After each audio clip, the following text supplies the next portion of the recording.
जी, कैसा कार्यक्रम था यार? आज घोसी विधानसभा में गोड़ महासभा द्वारा आयोजित एक गोड़ महापंचायत थी, जिसमें मुझे बहुत दिनों से एक समस्या देखने को मिल रही थी कि गोड़ और खरवार जाति का सर्टिफिकेट जारी नहीं हो रहा था। इस समस्या को लेकर के हमारे माननीय राष्ट्रीय अध्यक्ष जी माननीय श्री ओम प्रकाश राजभर जी ने सदन के अंदर भी बोला, और सदन के अंदर बोलने का परिणाम ये रहा कि उत्तर प्रदेश के अधिकारी थोड़ा एक्टिव हुए। लेकिन उसके बावजूद जनपद के अंतर्गत कुछ तहसीलों में ही जाति प्रमाण पत्र जारी हो रहा था, बाकी अन्य तहसील में नहीं हो पा रहा था। और इसको लेकर के हम लोग माननीय मुख्यमंत्री जी से मुलाकात की, मुख्यमंत्री जी का निर्देश भी हुआ। फिर बीच में माननीय JP नड्डा साहब से मुलाकात हुई, उनसे भी निर्देश जारी हुआ। अभी परसों हम लोग माननीय देश के गृह मंत्री यशस्वी माननीय अमित शाह जी से भी मुलाकात की और गोंड, खरवार और राजभर जाति पर चर्चा हुई। तो संयोग से हमारे पार्टी के वरिष्ठ नेता फागू सिंह जी के यहाँ कुछ लोग आए हुए थे। इन लोगों ने इससे जिक्र किया कि भैया से हम लोग बात करना चाहते हैं।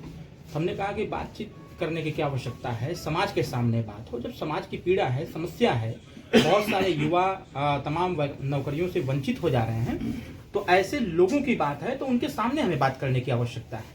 आज का डेट, क्योंकि मैं दिल्ली था तो मैंने आज का डेट तय किया था, और आज मैंने बात भी किया, लोगों से जानकारी भी ली, कुछ डॉक्यूमेंट भी लिया। मैं जब यहाँ आया तो मुझे पता चला कि मऊ जनपद के कई तहसीलों में गोंड और खरवार जाति का सर्टिफिकेट बन रहा है, लेकिन घोसी में नहीं बन पा रहा है। जब इसकी सूचना हमको मिली तो मैं तुरंत प्रमुख सचिव गृह जी से बात किया। कार्यक्रम के ही दरमियान हमने बात किया। वहां से तत्काल यहाँ DM साहब को निर्देश है। DM साहब से मेरी लगभग 3 दफे वार्ता हुई और DM साहब ने पूरा विश्वास दिलाया कि निर्देश जारी हो रहे हैं, और मैं इसको पूरे मऊ जनपद में इसका निर्देश जारी करता हूं कि जो भी प्रोसेस है उस प्रोसेस को फॉलो किया जाए और फॉलो करके गोंड और खरवार जाति का जाति प्रमाण पत्र बनवाया जाए। और मैं थोड़ा सा तेजी इसलिए कर रहा हूं क्योंकि अभी UPP की भर्ती आई है।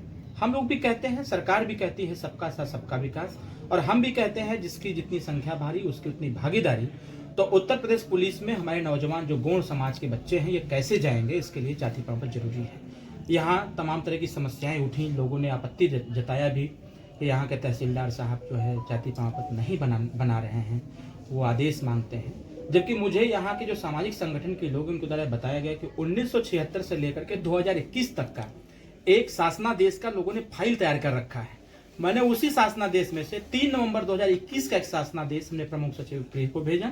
वहां से निर्देश माननीय जिलाधिकारी महोदय जी को हुआ, और जिलाधिकारी महोदय जी ने फोन करके हमको बताया कि कल पूरे मऊ जनपद के समस्त तहसीलों पर गोंड और खरवार जाति का सर्टिफिकेट जारी हो, बने, इसके लिए सर्कुलर भी जारी करेंगे।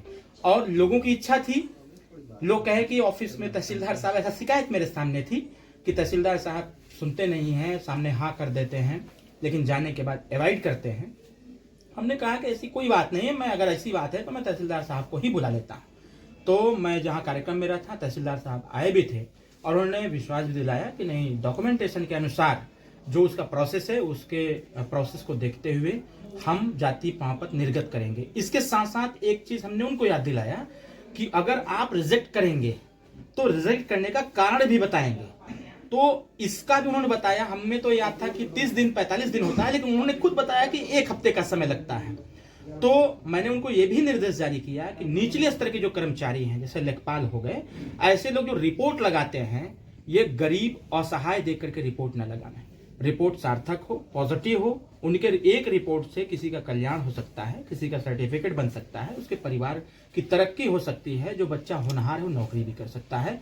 तो इन सब मुद्दों को लेकर के हम आज यहाँ पर आए हुए थे और मैं संतुष्ट भी हूँ इस चीज से। और जो गोंड समाज के लोग आए भी थे, उन लोगों ने ये भी कहा कि इस प्रकार का काम अभी तक हो नहीं पाया था कि सीधे सभा स्थल पर अधिकारी को बुला करके उन्हीं के द्वारा इस बात को कराना। उत्तर प्रदेश में जो कोई कानून बनता है तो लागू सबके लिए होता है कि बनेगा कि नहीं बनेगा। कुछ जगहों पर बन रहा है, कुछ जगहों पर नहीं बन रहा है, तो इसका क्या कारण? देखिए, इस पे हमारी माननीय मुख्यमंत्री जी से वार्ता हुई थी। अभी विगत दिनों जब हम मुलाकात किए थे तो कई इशू पर हमारी मुलाकात हुई थी। तो उस इशू में से एक ये भी इशू था, माननीय मुख्यमंत्री जी ने इस बात का जिक्र किया था कि इनका शासनादेश तो 2021 में ही जारी हुआ था, क्योंकि 23 अक्टूबर 2021 को एक शासनादेश मेरे लिए भी जारी हुआ था, हालांकि उसका इम्प्लीमेंटेशन पूरे उत्तर प्रदेश में हो रहा है। मैं मुरादाबाद गया था एक कार्यक्रम में, मुझे जानकारी हुआ कि मुरादाबाद में लगभग 3,500 से 4,000 शहर में राजभर रहते हैं, उनका सर्टिफिकेट नहीं बन रहा है। मैं तत्काल एडीएम से बात किया, डीएम से बात किया, एसडीएम से बात किया, तहसीलदार से बात किया। बात करने के बाद वहां जारी होना चालू हो गया। आपका जो प्रश्न रहा है उसका उत्तर ये है कि प्रदेश के कुछ अधिकारी ऐसे हैं जो मनमाना तरीके से सरकार के आदेश का उल्लंघन करते हैं। ऐसे लोगों को भी फाइंड आउट किया जा रहा है कि वो कौन लोग हैं, वो किस क्षेत्र के लोग हैं जो सरकार के आदेश का अवहेलना करते हैं। तो ऐसे लोगों को फाइंड आउट भी किया जा रहा है और मुख्यमंत्री जी ने यह भी निर्देश जारी किया है कि अगर कहीं भी कोई हिला हवाली करता है तो इसके खिलाफ अनुशासनिक कार्रवाई भी हो, कि जिससे ऐसी कार्रवाई हो कि जिससे कि वो दोबारा किसी प्रकार का ऐसा कृत्य न कर पाए। एक और सवाल कि जब पिछली बार जब आप आए थे तो जौनपुर से चलकर एक महिला पीड़ित आई थी, तो क्या हुआ उस महिला हाँ, का? मैं आपको जानकारी के लिए बता दूं कि अभी आज भी वो महिला जो है, हालांकि मेरे पत्रकार साथी जो प्रश्न पूछ रहे हैं इनका भी थोड़ा सा सहयोग रहा उस केस को सॉल्व करने में। जी। और विगत दिनों उस लड़के को भी लाया गया था थाने पर, जैसा आज मुझे सूचना प्राप्त हुई है। जी। और आज वो महिला एसपी साहब से मिली है और एसपी साहब को भी मैं स्पेशली उनको कह रखा हूं। हालांकि एक समस्या इसमें आई हुई है कि लड़के ने मना कर दिया है उस लड़की को रखने से।